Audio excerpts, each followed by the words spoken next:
The cup of tea never trembled in her hands. Not once in 3 years. Maya Thompson had served Park Jihoon his morning tea at 8 a.m., his afternoon meal at 1 p.m., and his evening dinner at 7 p.m. every single day since the accident that supposedly destroyed his ability to move or speak. His family compensated her generously to care for their broken prince. What they didn't compensate her for was the way her pulse quickened every time his gaze tracked her movements around the room. Before we go further, pay attention to what happens next. It left everyone stunned.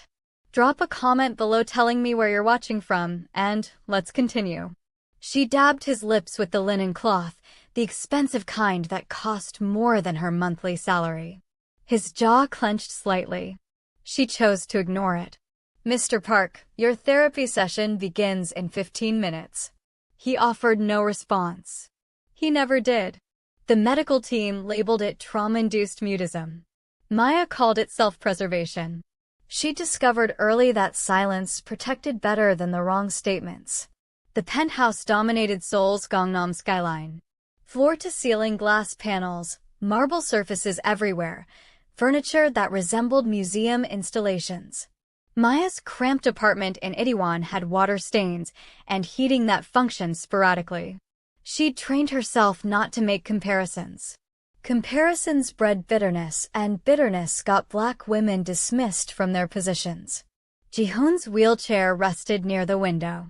Morning light illuminated his features, sharp angles, skin that appeared expensive even in stillness. At 34, he'd been the designated heir to Park Enterprises, a technology conglomerate valued at $5 billion. Then the collision happened. Then the wheelchair arrived. Then the silence descended. His relatives appeared monthly. His cousin Miho visited more frequently, but only to dispute with attorneys about guardianship. "You haven't touched your food," Maya said, lifting another spoonful of juk, the rice porridge. She'd mastered preparing it to his preference. Plain, smooth, unremarkable. His eyes connected with hers, dark, impossible to interpret. She'd invested 3 years attempting to understand that look and remained unsuccessful every time. She lowered the bowl. "I'll return shortly." His hand shifted, jerked actually, as though his body had forgotten coordination. It landed on her forearm. Cool fingers, firm pressure. Maya went rigid. Jihoon's family had cautioned her. He experiences episodes. Uncontrolled movements. Don't acknowledge them. He cannot regulate it. But this didn't register as uncontrolled. "Mr. Park." His thumb located her pulse point. Once, twice, as if calculating her heartbeats. She withdrew carefully. Professional boundaries. Always professional boundaries. "I'll retrieve your medication." In the kitchen, she steadied herself against the countertop. Her reflection gazed back from the polished surface. Dark complexion, exhausted eyes, hair secured in a bun tight enough to cause headaches. She looked precisely like what she was. Staff, contracted, unseen. Most people believe wealth purchases happiness. It doesn't. It purchases choices. The choice to preserve a life. The choice to violate every regulation. The choice to incinerate everything if someone attempts to remove what matters most. The penthouse entrance opened. Miho entered without announcing himself. He never announced himself. Custom suit, luxury watch, fragrance that preceded him by several steps. "Where is he?" Miho didn't acknowledge Maya when addressing her. Never did. Near the window. Miho passed her like she was decor. She detected voices. Miho's sharp and demanding. Jihoon's non-existent. Then papers shuffling. "You simply need to sign here, Hyung. The board requires a decision. If you cannot manage the company, someone must." Silence. "This benefits you. You imagine I desire this responsibility? I'm doing this for you, for our family." Maya remained in the kitchen. She learned early to avoid witnessing family disputes. What she didn't observe, she couldn't be questioned about. 20 minutes elapsed before Miho departed. The door closed forcefully enough to disturb the artwork on the walls. Jihoon sat exactly where she'd positioned him, studying the city below. She knelt beside the wheelchair. "Would you like to rest?" His eyes located hers again. Something flickered there. Fury, perhaps, or desperation. She couldn't distinguish which. That evening, Maya reclined in the compact room adjacent to the kitchen that functioned as her quarters. The residence contained 6 bedrooms, but this belonged to her. Hardly larger than a storage space, but it possessed a lock and a window overlooking an alley. She'd been employed in inferior situations. Her phone vibrated. A message from her sister in Chicago. "You planning to come back eventually?" Back? The concept felt alien. She'd resided in Seoul for 5 years. Arrived for a teaching contract that dissolved. Remained because departing required funds she lacked. The caregiver's salary paid $3,500 monthly, triple her potential earnings elsewhere. She transferred half to her grandmother, accumulated the remainder for a plane ticket she continuously postponed purchasing. She typed back soon. The deception arrived effortlessly now. She was drifting towards sleep when she detected it. Footsteps, measured, intentional, approaching from the corridor. Maya sat upright. The penthouse had been silent for hours. Nobody else was present, only her. And Jihoon. The footsteps halted outside her door. Her heart hammered against her chest. The doorknob rotated. Jihoon stood in her doorway. Not seated, not collapsed. Stood. 6 feet tall, shoulders squared, eyes alert and completely conscious. He wore the silk sleepwear she'd dressed him in earlier. But nothing appeared broken about him now. 3 years, he said. His voice emerged low, rough from limited use, but clear. "You never once treated me like I was defective." Maya couldn't breathe, couldn't react. Her mind attempted to process what she witnessed and failed completely. "You can walk." "I could always walk." He stepped inside, secured the door behind him. "I can speak too." Surprise. She should have screamed. Fled. Something. But her body declined to cooperate. "You deceived me." "I survived." He advanced closer. Not threatening, but deliberate. "My family attempted to murder me. The accident wasn't accidental. My cousin, my uncle, my own father.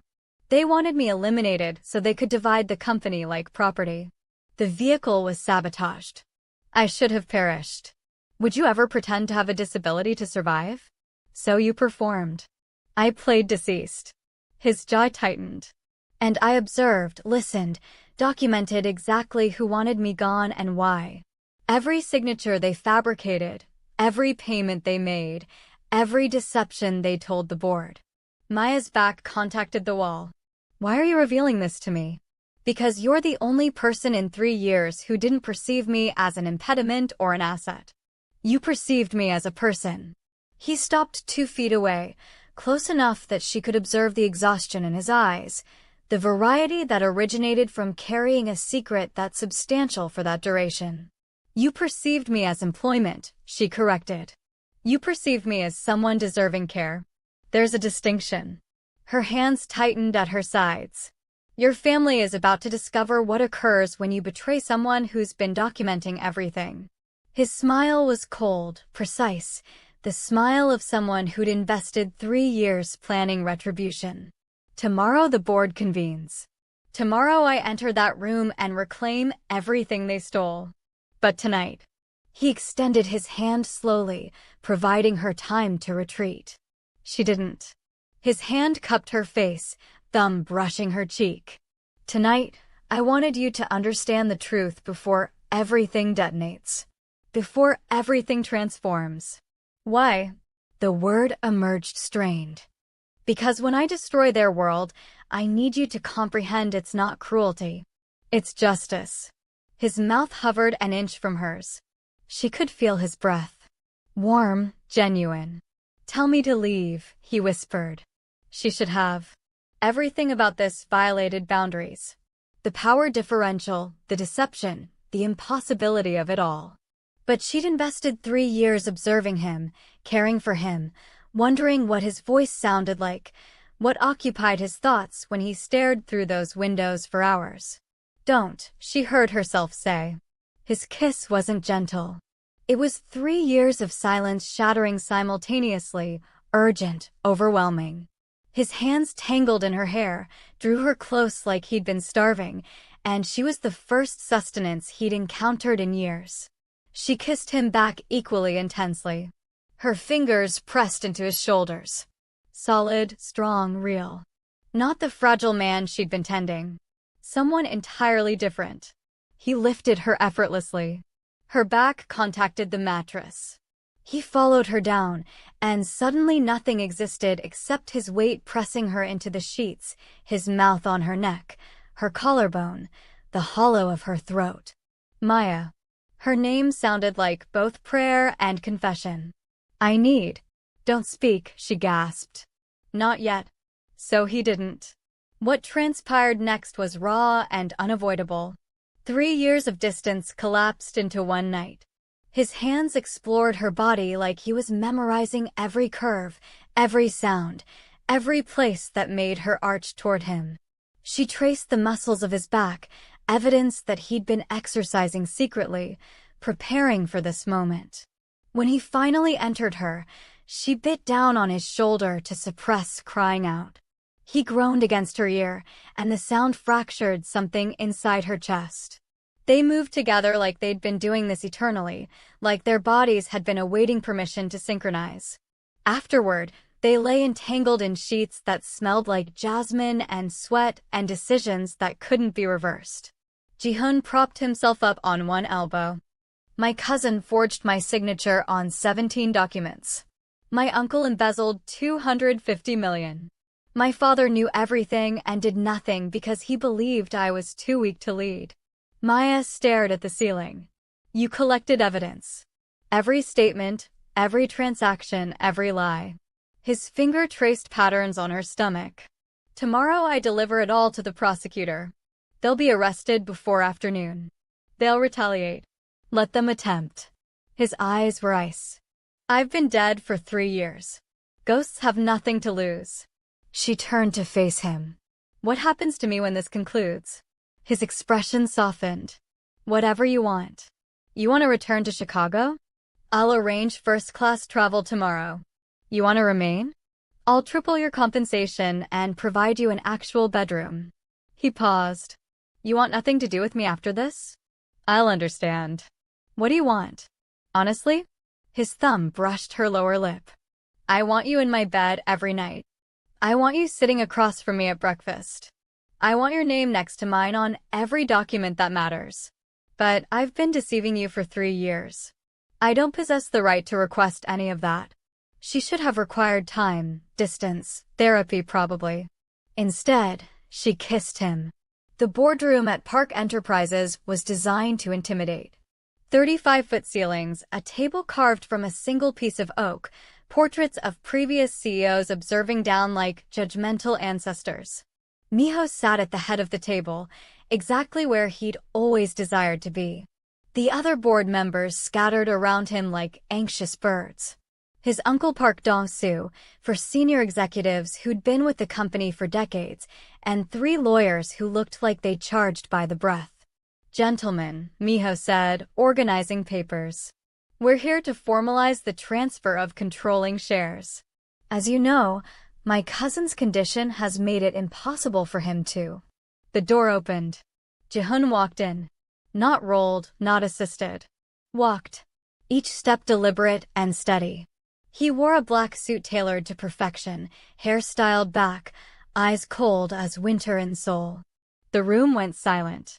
Someone dropped a pen. It clattered obscenely loud. Miho's face drained of color. Jihoon, this is...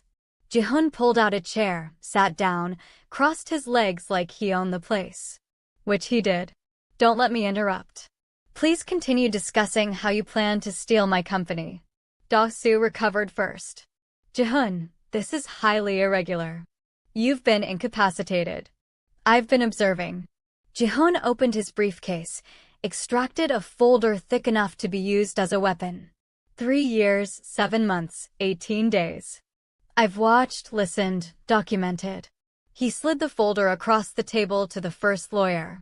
That's a copy. The prosecutor has the original. Miho stood so rapidly his chair toppled backward. You can't. This is embezzlement, fraud, attempted murder. Jihoon ticked them off on his fingers. The car accident wasn't accidental. The brake lines were severed. Security footage from the garage shows Uncle Dong-soo's assistant entering the vehicle bay at 1 a.m. the night before. Sloppy. Dong-soo's hand trembled as he reached for his water. You have no proof. I have 14 recordings of you discussing it with Miho. I have bank transfers. I have emails you believed you deleted. Jihoon's smile could have cut glass. I have everything. The lawyer was flipping through the folder, face growing paler with each page. Mr. Park, if even half of this is admissible. It's all admissible. I insured it. Miho slammed his hands on the table. You ungrateful. We gave you everything. Father built this company for you. Father built this company for himself. Jihoon stood slowly. And you attempted to take it by killing me. If you'd succeeded, perhaps I'd respect the ambition. But you failed. And then you got greedy. He buttoned his jacket. Security is waiting outside. Don't make them remove you forcibly. You can't do this, Dong-soo hissed. We're family. Family doesn't sever brake lines. Jihoon walked toward the door, then paused. Oh, and the $250 million you embezzled? I want it returned. You have 72 hours before I liquidate everything you own to cover it. He left the room to the sound of men realizing their empire was dust. Outside, Maya waited by the elevator. She wore a simple black dress, hair loose around her shoulders. She looked nothing like hired help and everything like someone who belonged. How did it go? She asked. They'll be arrested within the hour. He reached for her hand. She allowed him to take it. You didn't have to wait. I know. They rode the elevator down in silence. 55 floors. His thumb traced circles on her palm. The media will be everywhere by tonight, he said. They'll want to know everything. Who I am, what happened. Who you are. Are you warning me or asking me to leave? He pulled her close. I'm asking you to stay. The elevator doors opened to the lobby. Camera flashes exploded like small bombs. Reporters surged forward, microphones outstretched, questions overlapping into noise. Mr. Park, is it true you've been walking for years? Did your family really try to kill you? Who's the woman with you? Jihoon kept walking, hand tight around Maya's. His driver held the car door open.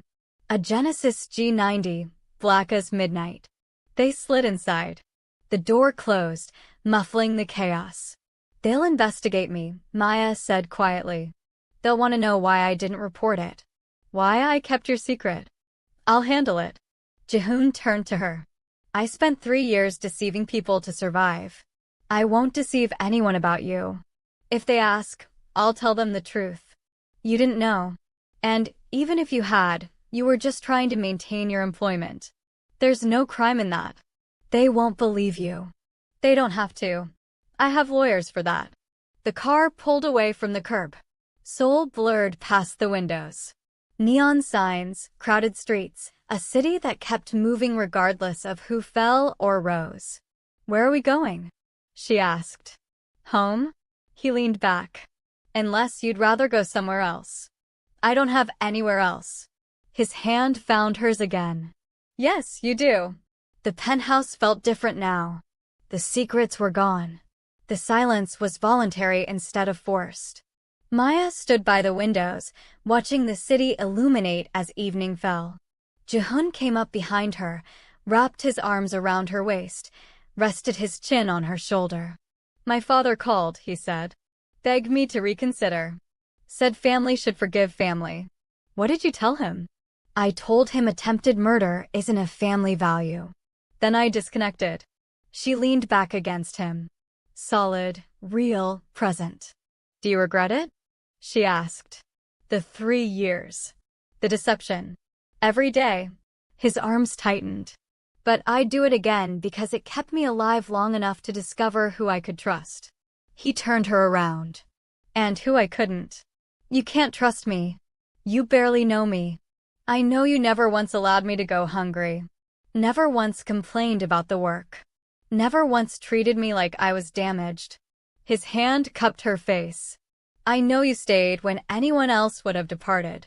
I stayed because I needed the money. You stayed because you care. There's a distinction. She wanted to argue. Wanted to tell him he was projecting, romanticizing, confusing gratitude with something else.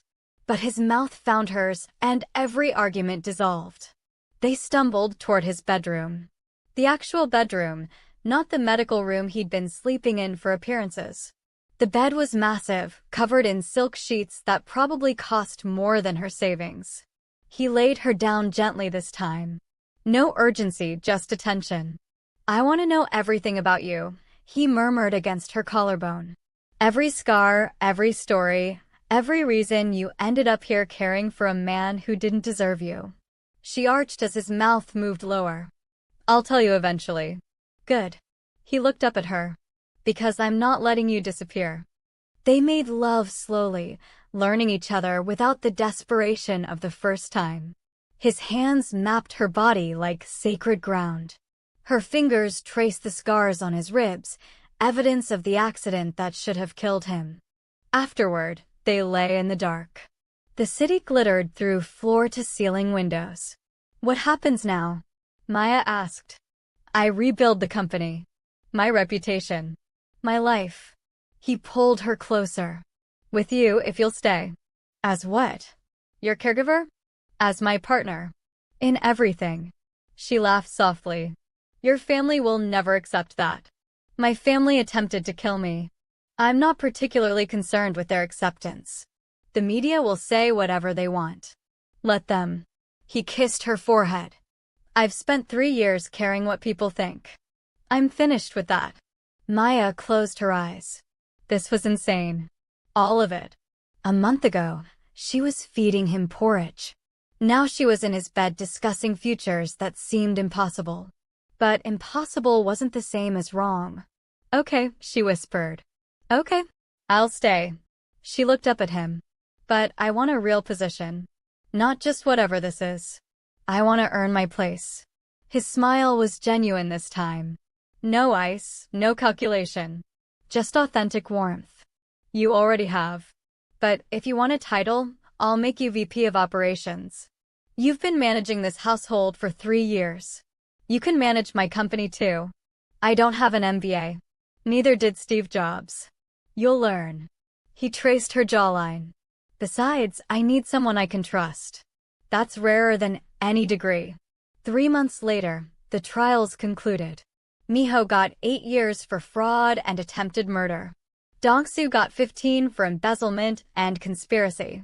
Their father avoided prison by agreeing to divest all his shares and retire permanently. Jihoon stood in the empty boardroom, regarding the portraits of past CEOs. Soon-is would hang there too. A man who returned from the dead to reclaim his empire. Maya walked in carrying 2 cups of coffee. She wore a tailored suit now. Charcoal gray, perfectly fitted. VP of Operations.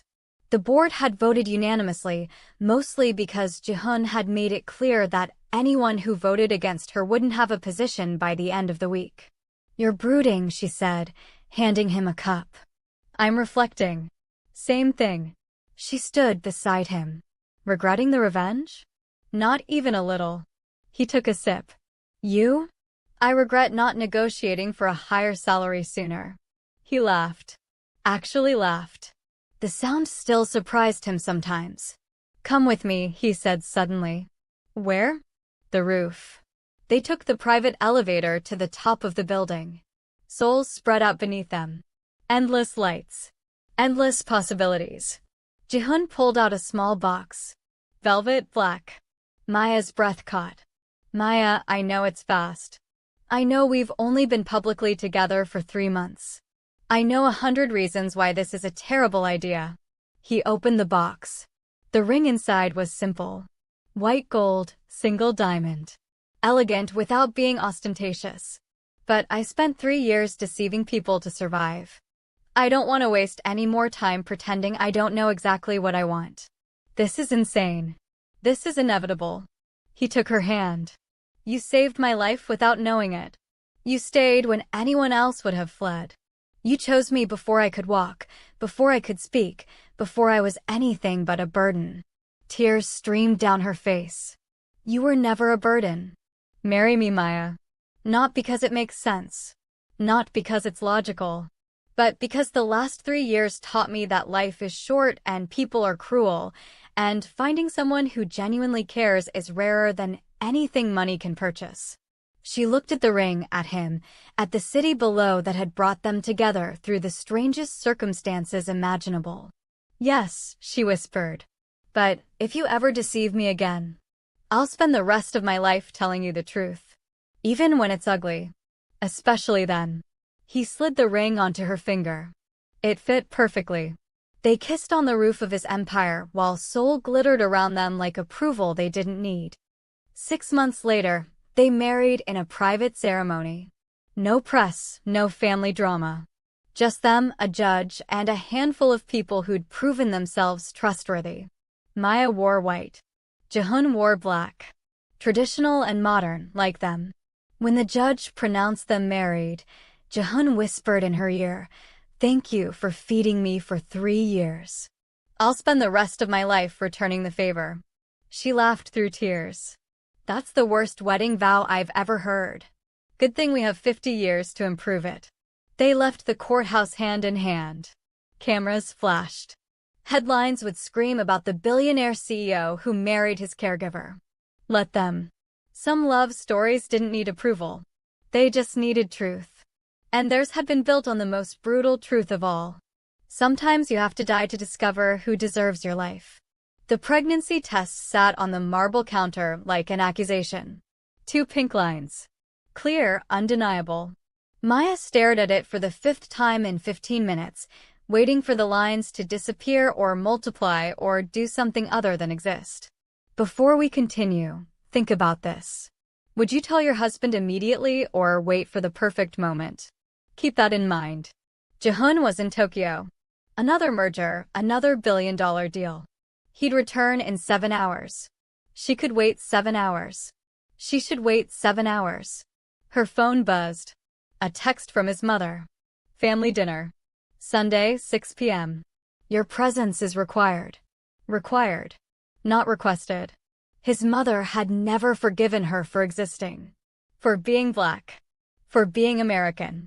For stealing her son from whatever arranged marriage she'd planned since his birth.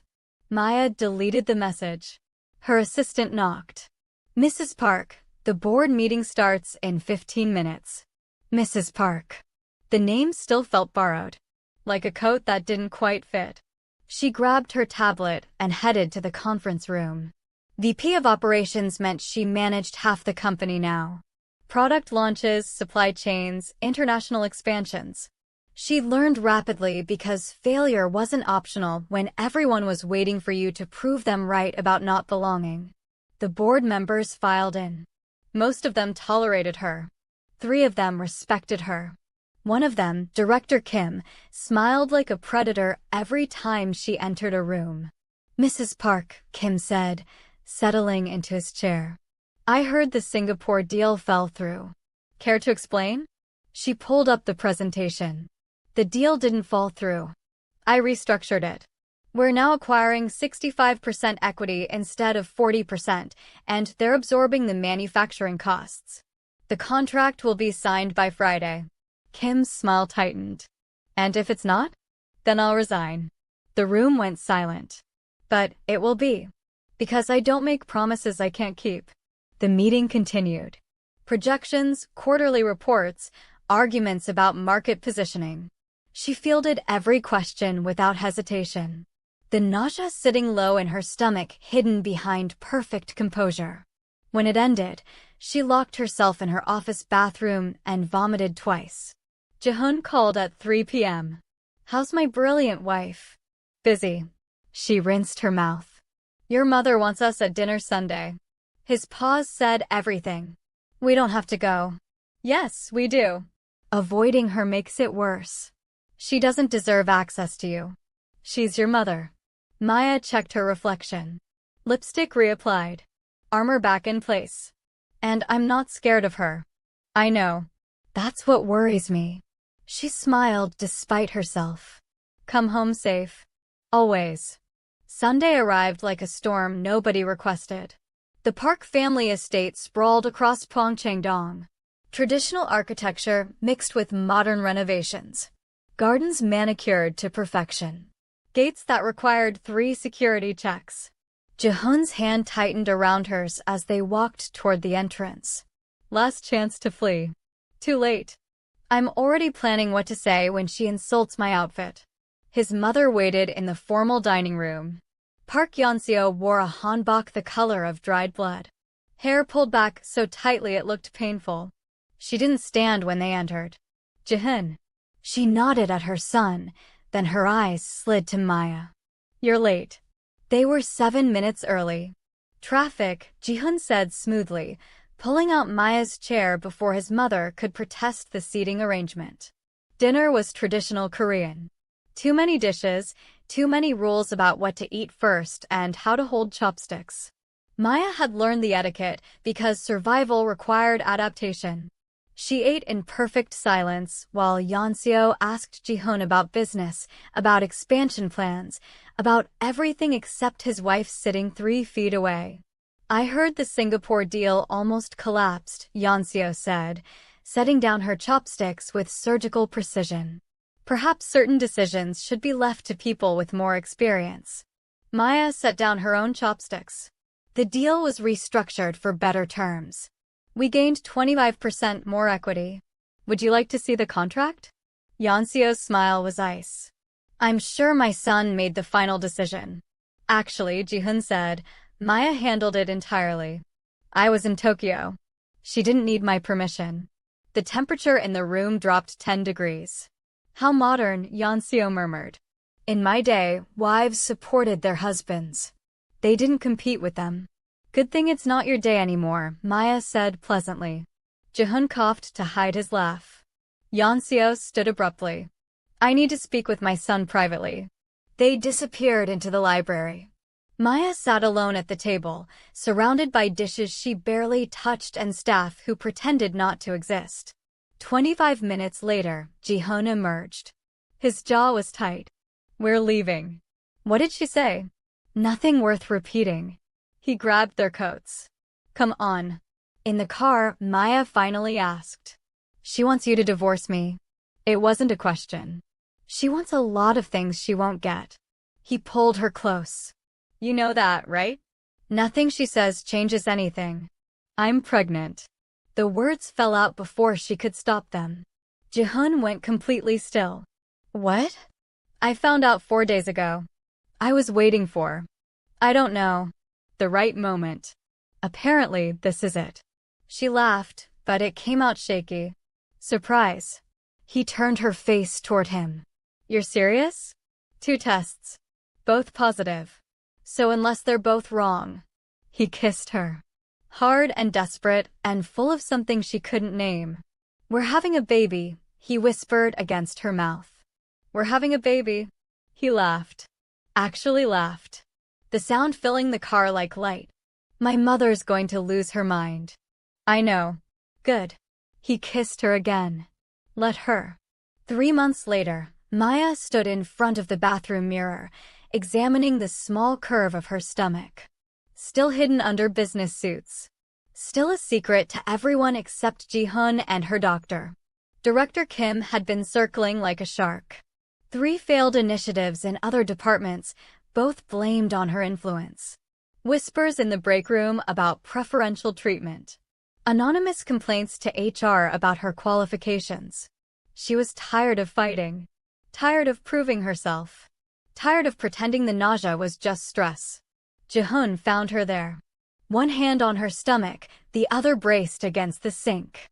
Tell me what you need, he said quietly. I need people to stop waiting for me to fail. They'll wait forever. Then, he wrapped his arms around her from behind. You're brilliant. They know it. That's why they're scared.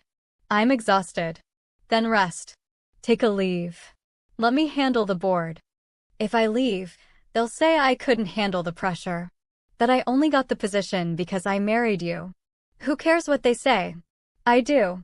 She turned to face him. I care because if I don't fight for my place, our child will grow up watching me surrender. And I won't do that. His eyes softened. You're terrifying. You know that? Good. The next board meeting, she arrived 20 minutes early. Director Kim was already there, looking smug. Mrs. Park. Surprised to see you. I thought you'd be taking it easy. Given your condition. Every head turned. Maya set down her tablet slowly. My condition? You look tired. Pale. Perhaps the stress is too much. His smile was poison.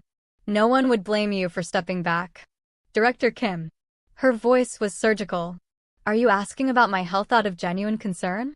Or are you hoping I'll resign so you can propose your nephew for my position? The nephew who was fired from LG for embezzlement? His face went red. That's a baseless accusation. It's public record. For years ago. Criminal charges dropped due to family connections. She pulled up the documents on the screen. This is what happens when people forget I know how to research. Jihoon walked in exactly then.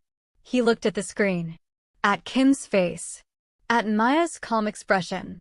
Is there a problem? Jihoon asked mildly. No problem, Maya said. Director Kim was just leaving. Permanently. You can't. Actually, Jihoon said, she can. As of this morning, I've given her full authority to restructure the board as she sees fit. So if she says you're leaving, you're leaving. He smiled. Security will escort you out. Kim sputtered. Threatened lawyers. Threatened the press. Made promises about revenge. Maya watched him leave, then turned to the remaining board members. Anyone else want to question my qualifications? Silence. Excellent. Let's begin. That night, Jihoon found her on the penthouse balcony, staring at the city lights. You didn't have to do that, she said. Give me that much power. Yes, I did. Because you earned it. He joined her at the railing. And because our child deserves to see their mother as the force of nature she is. She leaned into him. What if I'm not ready? For the board. For motherhood. For any of this. He turned her to face him. You fed a man for 3 years without knowing he was planning revenge. You married into a family that hates you. You rebuilt a company while learning Korean and corporate law simultaneously. You're the most ready person I know. That's not how readiness works. Maybe not. But it's how love works. And I love you. Our baby will too. She pressed her forehead against his chest. Your mother will never accept this child. Then she'll miss out. Her loss. Not theirs. 6 months later, Maya went into labor during a board meeting. Her water broke mid-presentation.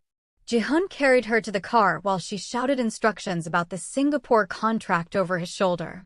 The baby is more important than Singapore, he said, running every red light between the office and the hospital. The baby can wait 10 minutes. Singapore can't. You're insane. You married me anyway. Their daughter was born at 11:52 p.m. 7 pounds, 2 ounces. Dark skin, her father's eyes. They named her Jihoon. Wisdom. Jihoon held her like she was made of light. She's perfect. She's ours, Maya whispered. Exhausted and euphoric and terrified all at once. His mother didn't visit the hospital. Didn't call. Sent flowers with a card that read, "Congratulations." Jihoon threw the flowers away. 2 weeks later, they brought Jihoon home to the penthouse. The nursery was ready. Soft yellows and whites. A crib imported from Italy. Monitors that tracked every breath. Maya stood over the crib, watching her daughter sleep. What if we mess this up? Jihoon wrapped his arms around her. Then we'll mess it up together. And we'll fix it together. That's what we do. Your family isn't her family. We are. And anyone who can't love her doesn't deserve access to her. Maya turned in his arms. Promise me something. Anything. Promise me you'll teach her she's enough. Exactly as she is. No matter what anyone says. I promise. He kissed her forehead. And you'll teach her she's unstoppable. Deal. They stood there in the dark, watching their daughter breathe. Building a family from scratch. Not perfect. Not easy. But real. And real was worth more than anything his family's money could purchase. If you love this story, you'll definitely want to see what happens next. Make sure to hit that subscribe button so you don't miss it. 1 year later, Maya stood in the Park Enterprises conference room, presenting the annual report to a room full of investors. Jihoon sat in a portable playpen in the corner, babbling to herself while playing with blocks. Maya had stopped apologizing for bringing her daughter to work 6 months ago. The company's expansion into Southeast Asian markets has exceeded projections by 32%, Maya said, advancing the slide. Our Singapore office alone generated $400 million in revenue this quarter. An investor in the back row raised his hand. Mrs. Park, some shareholders have expressed concern about the company's direction under your joint leadership. How do you respond to critics who say Park Enterprises has become too aggressive in its acquisitions? Maya smiled. The kind of smile that made grown men nervous. I respond by pointing to our stock price, which has increased 68% since my husband reclaimed his position. I respond by noting that every acquisition we've made has been profitable within 18 months. And I respond by reminding our shareholders that aggressive and strategic are not mutually exclusive. She paused. Any other concerns? Silence. Excellent. Let's move to Q2 projections. After the meeting, Jihoon found her in her office. Jihoon was asleep in her carrier, tiny fist curled against her cheek. You terrified them, he said, grinning. Good. They needed terrifying. She closed her laptop. Your mother called. He groaned. What does she want now? To meet Jihoon. Maya's voice was carefully neutral. She said she's been thinking. That maybe she was too hasty in her judgment. Jihoon sat on the edge of her desk. What do you want to do? Maya looked at their daughter, sleeping peacefully, unaware of the complicated family she'd been born into. I want to give her one chance. One. If she says anything that makes our daughter feel less than, we leave and she never gets another opportunity. His hand found hers. You're more generous than I am. I'm a mother now. I have to model forgiveness. Even when it's hard. Especially when it's hard. They arranged to meet at a neutral location. A traditional tea house in Insadong. Private room, no press, no pressure. Yeonseo arrived exactly on time. She wore a cream-colored hanbok this time, less severe. Her eyes found Jihoon immediately. The baby stared back, curious and fearless. May I? Yeonseo asked quietly. Maya hesitated, then nodded. She's just been fed. She should be calm. Yeonseo took Jihoon carefully, like she was handling something precious and fragile. The baby studied her grandmother's face, then reached up and grabbed her nose. Yeonseo laughed. Actually laughed. The sound was rusty, like she hadn't used it in years. She has your eyes, Jihoon, she said softly. And your stubbornness, I suspect. She looked at Maya. I owe you an apology. Several, actually. Maya said nothing. Waiting. I was wrong. About you. About this marriage. About everything. Yeonseo's voice cracked slightly. I was raised to believe that family meant blood and tradition and maintaining appearances. But you've shown me that family means something different. Something better. She kissed Jihoon's forehead. This child is my granddaughter. And I would like the opportunity to know her. To be part of her life. If you'll allow it. Jihoon's hand tightened around Maya's under the table. Maya studied Yeonseo's face. Looking for deception, for ulterior motives, for any sign that this was another manipulation. She found only exhaustion and regret. One chance, Maya said finally. You say something racist, something cruel, anything that makes me question your intentions, and we're done. Permanently. I understand. And you apologize to me. Properly. Not just about the marriage. About every dismissive comment, every time you treated me like I was invisible, Every time you made me feel like I didn't belong. Yeonseo met her eyes. You're right. I'm sorry, Maya. Truly. You deserved better than how I treated you. You deserved respect from the beginning. She shifted Jihoon in her arms. You cared for my son when I didn't. You stayed with him when his own family abandoned him. You've earned your place in this family 1,000 times over. It wasn't the eloquent apology Maya had imagined. But it was honest. And honesty, she'd learned, was rarer than perfection. Okay, Maya said. We can try. Over the following months, Yeonseo proved herself. She visited weekly, always calling first, always respecting boundaries. She brought traditional Korean clothes for Jihoon, but also books about Black history and culture. She learned to pronounce Maya's sister's name correctly. She stopped dropping by the penthouse unannounced. One evening, Maya found her teaching Jihoon a Korean lullaby, singing softly while the baby drowsed in her arms. My mother used to sing this to me, Yeonseo said. And I sang it to Jihoon. Now I sing it to her. She looked up at Maya. Thank you for giving me this chance. I don't deserve it. Maybe not, Maya said, sitting beside her. But she deserves a grandmother who loves her. So we'll figure it out. 2 years later, Park Enterprises announced a new initiative. The Maya Thompson Scholarship Program, providing full funding for Black students to study business in South Korea, including housing, language courses, and guaranteed internships. At the press conference, reporters asked the obvious question. Mrs. Park, this is a significant investment. What inspired this program? Maya looked at Jihoon, who nodded encouragingly. Then at Jihoon, playing with her grandmother in the front row. I came to Korea 5 years ago with a teaching contract that fell through, she said. I stayed because I had no choice. I took a caregiving job because it was the only option available. I experienced isolation, discrimination, and constant doubt about whether I belonged here. She paused. This program exists so that other Black women, other Black people, don't have to make those same compromises. So they can come here with opportunities, not just desperation. So they can build careers, not just survive. A reporter in the back raised her hand. Some critics say this program shows preferential treatment based on race. How do you respond? Maya smiled. That same smile that had been terrifying board members for 3 years. I respond by noting that preferential treatment has existed in Korean business for decades.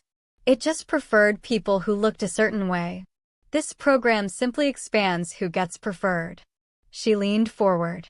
And if that makes people uncomfortable, good. Comfort doesn't create change. That night, after Jihoon was asleep, after the congratulatory messages had been answered, Maya and Jihoon sat on their balcony overlooking the city. Your father called, Jihoon said. From prison. He wanted to know about the scholarship program. What did he want?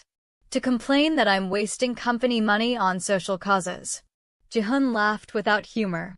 I told him that the company was making record profits and that I'd spend my money however I wanted. Then I hung up. Maya leaned her head on his shoulder. Do you ever regret it? Everything that happened. The deception, the revenge, all of it. He was quiet for a long moment. I regret that it was necessary. I regret that my family valued money more than loyalty. I regret the 3 years we lost because I was too afraid to trust you. He turned to face her. But I don't regret where we ended up. I don't regret you, or Jihoon, or the life we've built. Not for a second. Maya kissed him softly. Good. Because I'm pregnant again. He pulled back, eyes wide. What? 8 weeks. I found out yesterday. Surprise. Again. His laugh echoed across the balcony, joyful and free. He picked her up and spun her around. We're having another baby. We're having another baby, she confirmed. He set her down gently. Boy or girl? Don't know yet. Does it matter? Not even a little. He kissed her forehead, her cheeks, her mouth. As long as they're healthy. As long as they're ours. 6 months later, Maya went into labor 3 weeks early. This time, She was home, thank God, and not in the middle of a board meeting. Jihoon drove at a speed that would have gotten anyone else arrested. But when you're a billionaire CEO, police tend to be forgiving. Their son was born at dawn. 6 pounds, 9 ounces. Lighter skin than his sister, his father's sharp features, his mother's determined expression even as a newborn. They named him Minjun. Clever and talented. Jihoon held him while Maya dozed, exhausted. Jihoon climbed onto the hospital bed, wanting to see her brother. "He's so small," she whispered in Korean. Her language was already a perfect blend of English and Korean, switching between them effortlessly. "You were this small once," Jihoon told her. "Really? Really?" She touched Minjun's tiny hand. "I'll protect him, Appa. I'll be the best big sister." Maya woke to find her entire family on the hospital bed. Jihoon holding Minjun, Jihoon curled against her side, all of them together. This, she thought. This is what I was waiting for. Not the money. Not the company. Not the revenge or the justice or the vindication. This. Family. Real, complicated, hard-won family. 5 years later, Park Enterprises was the third largest technology company in Asia. Maya served as co-CEO alongside Jihoon, a partnership that had proven more effective than anyone predicted. Jihoon was 6, whip-smart and fearless, speaking 3 languages fluently. Minjun was 4, quieter than his sister, but just as determined. Both of them attended an international school where diversity wasn't an exception, but an expectation. One evening, Jihoon came home from school with tears in her eyes. "What happened?" Maya asked, kneeling down. "A boy in my class said I don't look Korean. He said I don't belong here." Maya's heart clenched. She'd known this was coming. Had prepared for it. But preparation didn't make it hurt less. Jihoon sat beside her. "What did you say to him?" Jihoon sniffled. "I said my appa is Korean and my amma is American and I'm both. I said I belong everywhere." Maya pulled her daughter close. "That's exactly right. You're not half of anything. You're whole. Completely whole." "But he said?" "It doesn't matter what he said. What matters is what you know to be true." Jihoon added, "People who say you don't belong are just afraid. Afraid that the world is changing and they're not changing with it." Minjun wandered over, climbing into his father's lap. "I told him Nuna belongs here. And that he's stupid."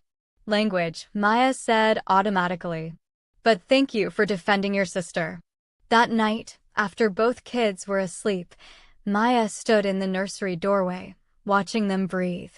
Jihoon came up behind her. "You okay?" "I knew this would happen. I prepared for it. But hearing that someone made our daughter feel like she doesn't belong." His arms wrapped around her. "We can't protect them from everything. But we can teach them who they are. And we can build a world where people like them don't have to fight as hard as we did." She turned in his arms. "The scholarship program is just the beginning. I've been thinking about a foundation. Education, mentorship, business loans for entrepreneurs of color in Asia. Something bigger than us." She smiled. "You're reading my mind. I've had 7 years of practice." They stood there, watching their children sleep, planning the future, building something that would outlast them. 10 years later, Maya stood on a stage at Seoul National University, delivering a keynote address.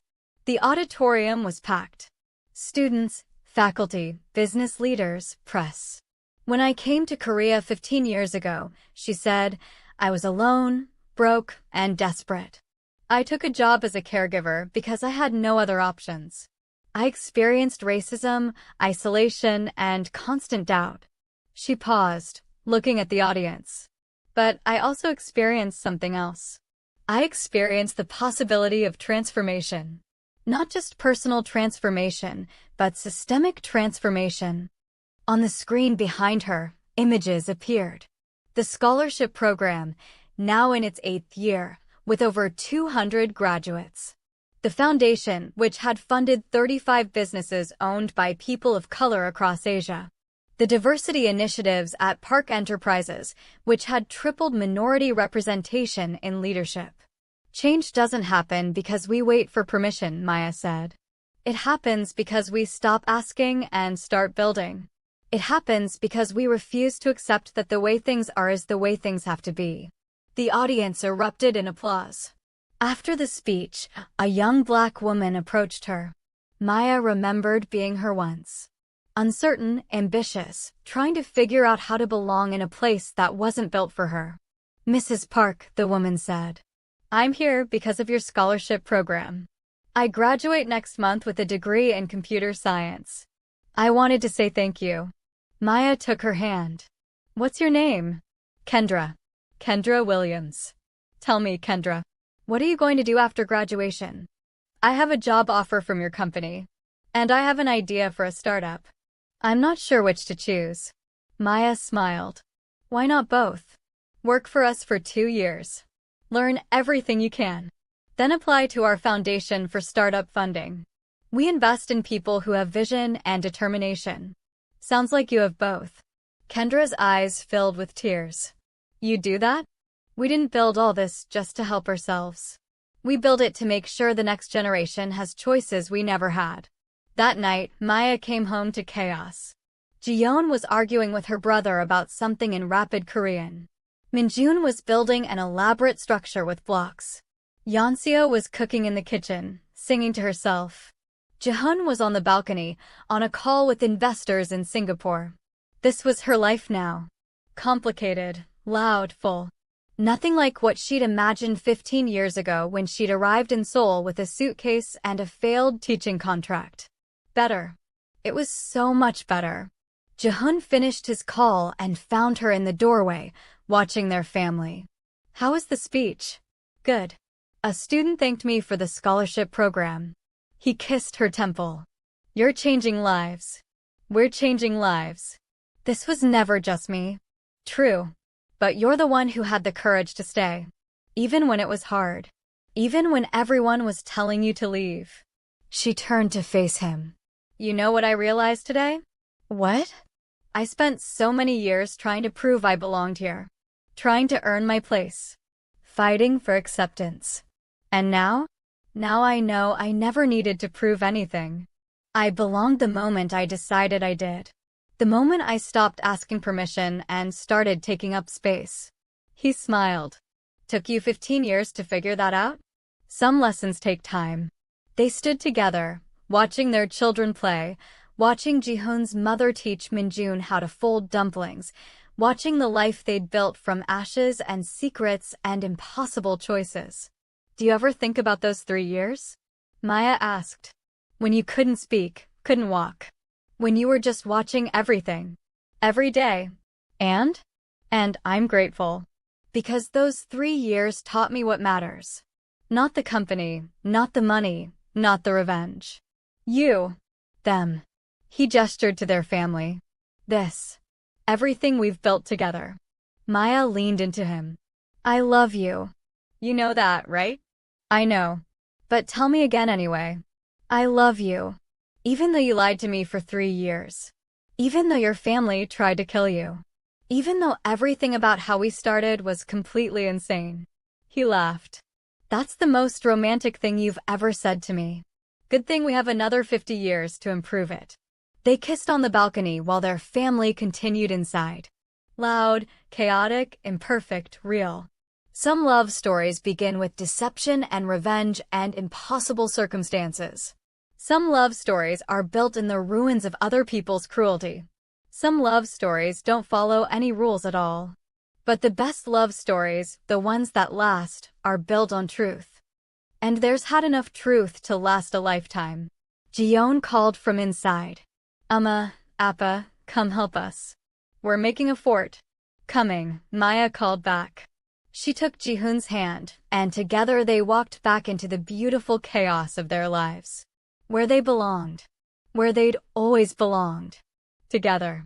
If you loved this story and want to see more like it, make sure to subscribe and hit the notification bell. Drop a comment below telling me what you thought, and I'll see you in the next one.